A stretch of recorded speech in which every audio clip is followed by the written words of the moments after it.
Hello and good morning. Today is our first official homeschool day of the 2025-2026 homeschool year. And of course, I have to start the morning with coffee. Here's a look at our table set up. I have everyone's workout, everyone's checklist, all of our morning time stuff, plus our first day signs. Everything is all ready to go. Here's a look at the scripture box that I was working on in one of my previous videos. I finally finished it and I thought it turned out so pretty. I am excited to fill up this scripture box this school year with all of the wonderful things that we are memorizing. Here's a look at my board and all of the things that I added to it. Of course, my kids like to add stuff to the bulletin board as well. But we have our Manner of the Week up there, the date, the Charlotte Mason motto, and a few other things that we're learning this month.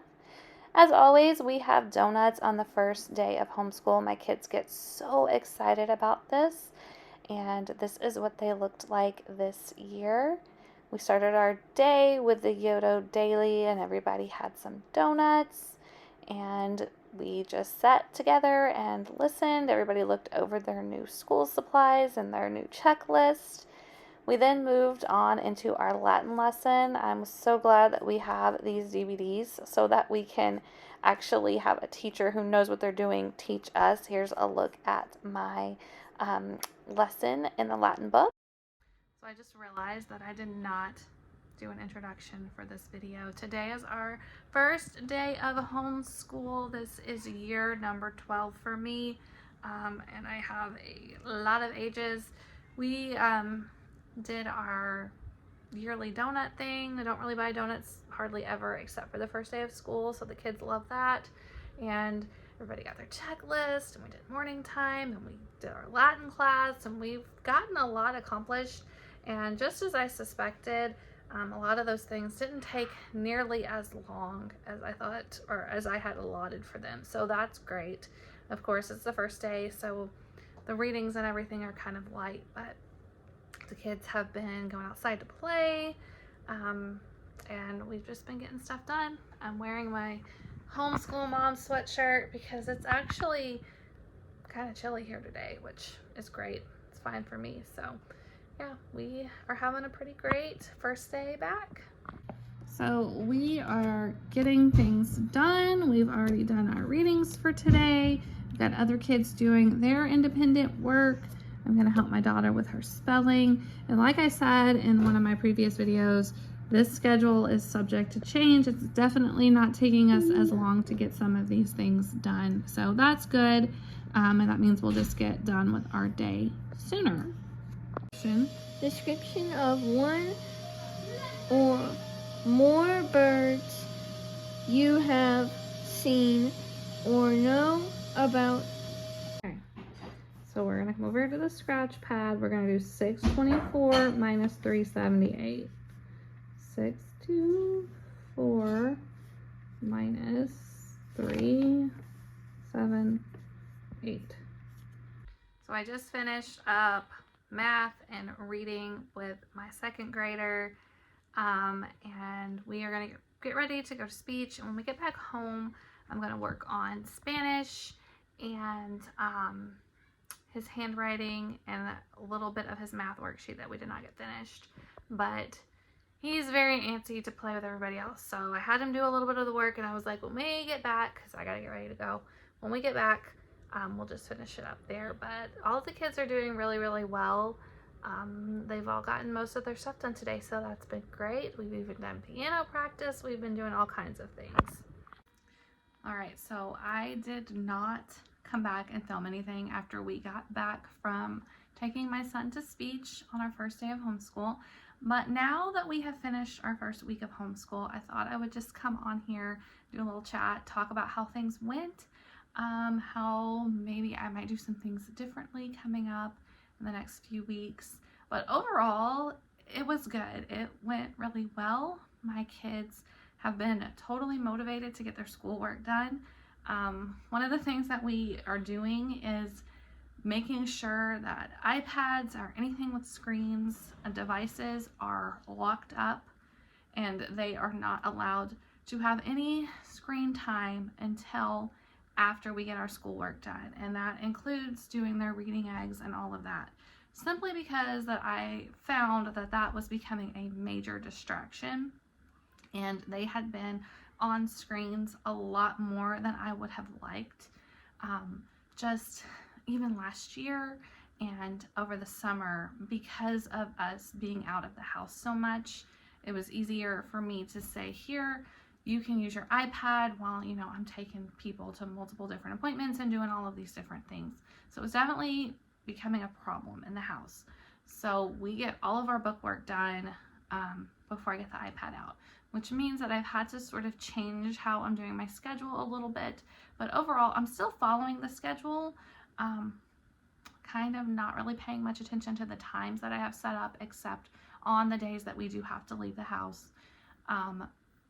But I'm also finding that it works better for me to get the kids' independent work done, the work that they need me to sit there and help them with at one time, rather than trying to break it up, let them go and have a break, and then come back. It's very, very hard for me to get them to come back and refocus. So it's worked out to where I just sit down with them and we knock it all out. And then I move on to the next child, do the same thing. So that has gone pretty well. And like I said, I've been happy. I was happy with the checklist that I've made. We're going to keep going with those checklists. The kids really like the checklist. And they like having control over like their daily work that they can do independently, their piano practice, that's going really well, their typing, their chores, they're getting their chores done. It's been great as far as all of that goes. Something I did change. So in my second grade curriculum video, I talked a little bit about how we were going to do early American history, and I changed it just a little bit. I found, and I'll put a link down in the description, it's like early American history through picture books. Another homeschool blogger created, like, it's more like a guide. It's not really a curriculum. More like a guide for using picture books for early American history, and it includes coloring pages that go with each book. So they're free coloring pages from around the internet that she had sourced. This is working out so well for him because he focuses so much more on what I'm reading to him with the coloring pages. And he was having a blast. So we just did Leave the Lucky last week, or this first week that we did school last week. And it just went so well. Now, normally I would say, here, try to draw a picture or something while I'm reading this. And that hasn't worked so well for him just yet. So the coloring pages are such a great idea. And I love early American picture books. I already own several of them. So it kind of just makes sense that we are going to do that for him. Let's see. Everything else just seems to be going pretty well as far as their homeschool goes. I've gotten all of the big kids science lab stuff ordered. My daughter, who's doing biology, had a little bit of a jump scare because I ordered her, so we're doing Journey Homeschool Academy biology, and I ordered the kit for Journey Homeschool Academy from Home Science Tools. So it's the lab kit, and it includes like all the things you need to do the labs. And I did not warn her when she opened the box. There's a fetal pig in there. There's like a big fish of some sort. There's several different dead animals in the box for her to do her dissection. So she was just like, Mom, what is this? And I was like, oh yeah, that's what you're going to be doing in your biology course this year. So that was interesting. And she'll be okay. Although I don't even know if I'm going to be able to do the fetal pig one.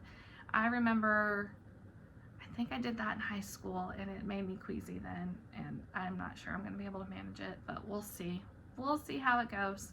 My oldest son did not do that when he did biology, and he was like, why didn't I get to do that? And I was like, well, you can help your sister. So that might be something that he helps her with. He's doing chemistry this year, but he's a lot more science-minded than we are, I guess, so it was more interesting to him. So that's how that went. I'm trying to think if there was anything else big or major. I mean, we're getting into our groove. We're figuring out how things are going to go. Oh, story starters. Karen Andriola sent me a copy of story starters, and I'm using that to teach writing to my 4th grader and my 5th grader.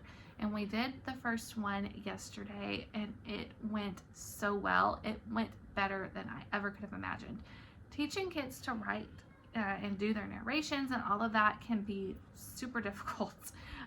My kids are not naturally motivated. A couple of them are, but most of them are not naturally motivated to write. That went so well because they got to be creative with it. I told them, you know, you can make this story your own. It just has to be based off of this picture and what I've described to you.